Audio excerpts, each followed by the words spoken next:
Tra i tanti eventi collaterali presenti all'antica fiera di San Gregorio qui a Valdobbiadene c'è una bellissima mostra, tra l'altro aperta fino al 6 di aprile, sui motori Acme. I motori Acme furono inventati da Ferdinando Boghetto, che era proprio qui di Valdobbiadene. Avevano la caratteristica di essere dei motori policombustibili, però ci spiega tutto Mario Piccolo, assessore all'agricoltura del comune di Valdobbiadene.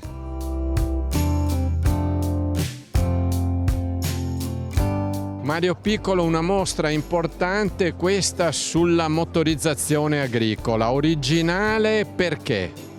Originale perché intanto è un esempio della prima motorizzazione agricola.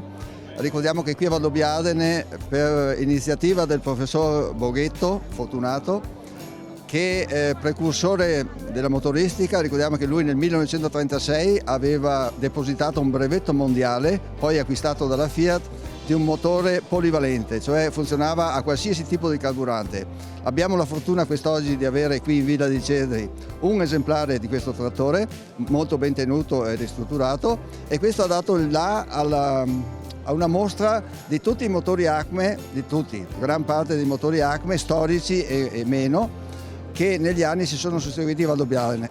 Ricordiamo che questo è stata appunto la prima meccanizzazione in agricoltura. Abbiamo degli esempi della zangola, il famoso burcio per produrre il burro in montagna, abbiamo le applicazioni sulle prime pompe per i trattamenti sui vigneti e quant'altro. Quindi vi invito fino a lunedì di Pasqua a venire a visitarla.